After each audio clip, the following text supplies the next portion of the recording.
Subscribe करें श्री चिन्मयानंद बापू जी के YouTube channel को और हमारे वीडियोस को सबसे पहले देखने के लिए बेल आइकॉन को दबाना न भूलें। इसका एक संत ने बहुत प्यारा अर्थ किया कि आपको भी चिदानंद होना है ना, तो यहां एक सूत्र छुपा है। अपने जीवन से इन तीन विकारों को निकाल दो। विगत विकार, ये तीन जो बुराइयां हैं मनुष्य के जीवन में, ये हमको चिदानंद नहीं होने देती, सुख धाम नहीं होने देती।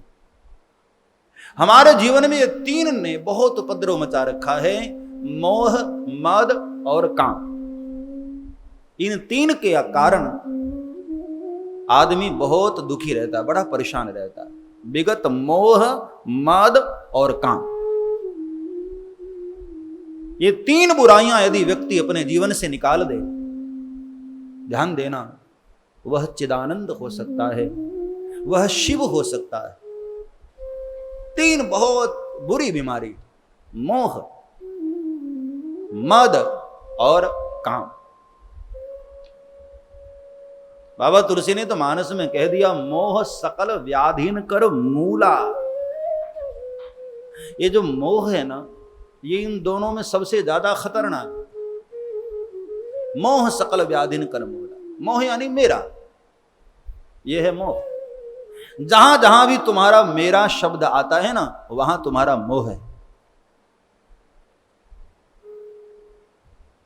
एक आदमी कहीं जा रहा था, अपनी मस्ती में चला जा रहा था। इतने में उसका पड़ोसी दौड़कर भागता हुआ आया। अरे ओ बड़े भाई, आपके घर में आग लग गई। दौड़ा हुआ आदमी भागा और घर को जलता देख खूब रोने लग गया, फूट फूट कर रोने लग गया। इतने में उसके बगल वाले एक आदमी ने आकर कहा, अरे बड़े भाई, आपको पता नहीं, आपके छोटे वाले बेटे ने आपका मकान कल बेच दिया है।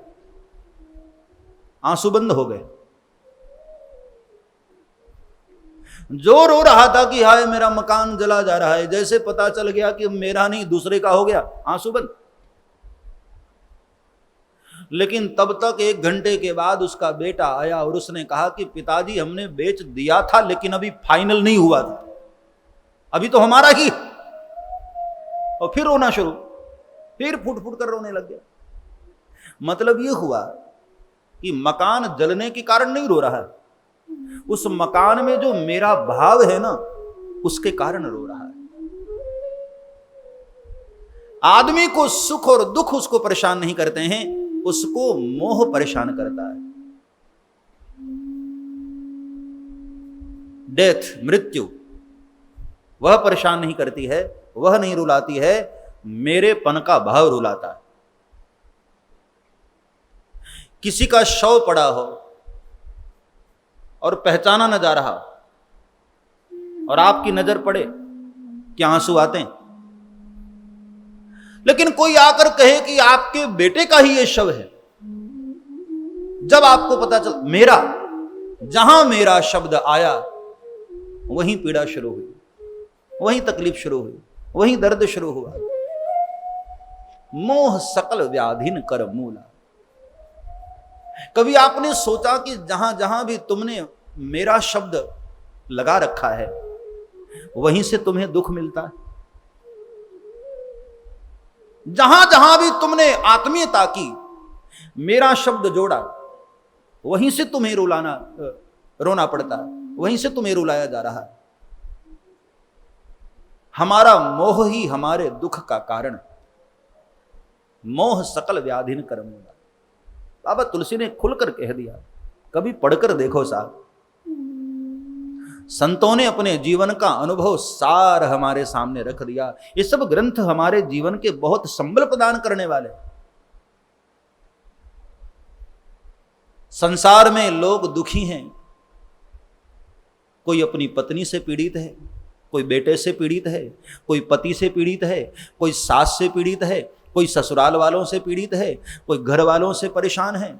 जहां जहां भी तुम्हारा मेरा शब्द है, वहीं से तुम रो रहे हो।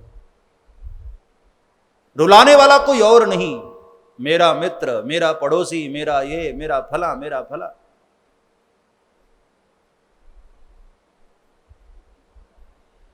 मोह सकल व्याधीन कर मूला। मोह सकल व्याधीन कर मूला। मोह सकल व्याधीन कर मूला।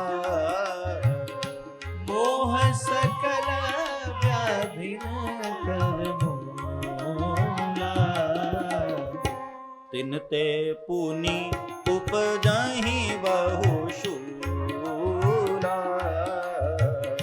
तिनते पुनि उपजहि बहु शूला। तिन ते पुनि उपजहि बहु शूला। तिनते पुनि उपजहि बहु शूला। आपने किसी के साथ संबंध बनाया कि ये चलो मेरा, किस लिए बनाते हो? सुख के लिए। हाँ, लेकिन एक सुख की आशा से आपने किसी के साथ संबंध बनाया, रिश्ता जोड़ा, मेरा शब्द आपने प्रयोग किया। आपको खबर है उससे न जाने कितने शूल आपको प्राप्त होते हैं, उसी से जिसको आपने बहुत अपना समझा। राजा भर्तृहरि के जीवन की यही तो घटना है ना। महारानी पिंगला को बहुत प्यार करते थे, बहुत, इतने आसक्त हो गए थे राजा भर्तृहरि अपनी रानी पिंगला पर। बहुत खूबसूरत रानी थी उनकी, लेकिन जीवन की एक घटना ने उनको रुला कर रख दिया। फूट फूट कर रोए राजा भर्तृहरि, क्योंकि जिस महारानी पिंगला से वो इतना प्रेम करते थे, वो महारानी पिंगला उनको प्रेम न करती थी, नगर के कोतवाल को प्रेम करती थी। और आश्चर्य की बात, वह कोतवाल इतनी बड़ी रानी को प्रेम न करता था, वह नगर की एक वेश्या को प्रेम करता था।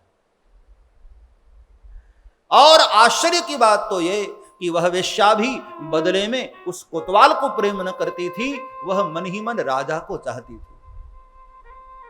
वो तो भला हो एक महात्मा का, भगवान खुद ही एक महात्मा का रूप लेकर आए थे और अमर फल उनको दिया कि राजन ये अमर फल खा लो, बहुत पौरुषीय शक्ति आ जाएगी तुम्हारे भीतर, बूढ़े न हो गए, अमर हो जाओगे। तो उनको लगा कि ये फल मैं क्यों खाऊं, महारानी पिंगला को दे देता हूं, वो युवान बनी रहेगी, बहुत समय तक मैं सुख भोग पाऊंगा। महारानी पिंगला को दे दिया। पिंगला ने सोचा कि नहीं नहीं, ये जो हमारा प्रेमी है कोतवाल, उसको खिला दूं, वो कभी बूढ़ा नहीं होगा, हम बहुत काल तक प्रेम संबंध बनाकर रखेंगे। कोतवाल को दिया। कोतवाल ने सोचा कि मैं खाकर क्या करूंगा, मेरी जो प्रेयसी है उसको खिलाऊं, वो बहुत समय तक युवान बनी रहेगी, खूबसूरत रहेगी, तो हमारा प्रेम और प्रगाढ़ होगा। उसको ले जाकर फल दिया और उसने वो फल राजा को दे दिया। जब राजा भर्तृहरि को वो फल मिला, राजा भर्तृहरि रो पड़े और कहते हैं उसी रात घर छोड़कर निकल गए। अपने छोटे भाई विक्रमादित्य को बुलाया। महारानी के कहने से विक्रमादित्य को राज्य से निष्कासित कर दिया था भर्तृहरि ने। इस मेरेपन में इतने ज्यादा आसक्त हो गए थे। मोहन अंध कीन कही कही, बाबा तुलसी कहते हैं मानस में, मोह से दुख तो है ही है, मोह अंधा भी कर देता है। जिससे मोह होता है ना, वो कितनी भी गलतियां कर दे, कितनी ही अपराध करता रहे, हम उसको इग्नोर मारते रहते हैं, हम उसको अनदेखा करते रहते हैं, अंधे हो जाते हैं। मोह न अंध कीन कही कही। महाभारत में दुर्योधन ने कितने कितने अपराध किए, पितामह का अपमान किया, विदुर काका का अपमान किया, बड़ी सभा में अपने कुल की वधू का इतना बड़ा तिरस्कार किया। लेकिन वो अंधा मोह में ग्रस्त धृतराष्ट्र अंधा बना बैठा है। एक तो आंखें तो उसकी थी ही नहीं, लेकिन ज्ञान का जो नेत्र है, बुद्धि की जो आंखें हैं, कम से कम वो तो थी, लेकिन मोह ने उसको भी अंधा कर दिया था। अपने पुत्र मोह में भीतर की आंखों से भी अंधा हो चुका था। कई बार जिससे हम बहुत प्रेम करते हैं, उसकी गलतियों को भी हम अनदेखा कर देते हैं। मोहन अंध कीन कही कही। और इसीलिए मेरे भाई बहन, परिणाम में हमको दुख मिलता है। और एक नहीं, तिनते पुनि उपजही बहुशूला, बहुत शूल जो तुम्हें चुभाते रहते हैं, दर्द देते रहते हैं। इसलिए मोह करना है तो भगवान भोलेनाथ से मोह कर लो। किसी को मेरा कहना है तो मेरे भाई बहन, दुनिया में तुम्हारे सिवा तुम्हारा और कोई है ही नहीं। तुम यानी अहम ब्रह्मास्मि तत्वमसि, तुम्हारे सिवा ध्यान रखना तुम्हारा और कोई नहीं। जिसको जिसको भी तुम मेरा कहोगे, याद रखना एक न एक दिन वही तुमको रुलाता है। मेरा पुत्र, मेरी पुत्री, मेरी पत्नी, मेरा मकान, मेरा दुकान, जहां जहां भी तुमने मेरा शब्द लगाया वहीं से तुम्हें रोना पड़ता है। इसलिए मेरा शब्द नहीं। हाँ ठीक है, संसार में आए हो, नियम धर्म निभाना ही है, कर्तव्यों का पालन करना है, लेकिन एक एक ड्यूटी समझकर, बहुत ज्यादा चिपक न जाओ। हमेशा इस बात का स्मरण रहे कि मोह किया तो दुखी होना पड़ेगा। यदि बहुत ज्यादा आसक्ति रही, बहुत ज्यादा मोह रहा, तो दुख भोगने के लिए भी फिर तुम तैयार रहना। सब्सक्राइब करें श्री चिन्मयानंद बापू जी के YouTube चैनल को और हमारे वीडियोस को सबसे पहले देखने के लिए बेल आइकॉन को दबाना न भूलें।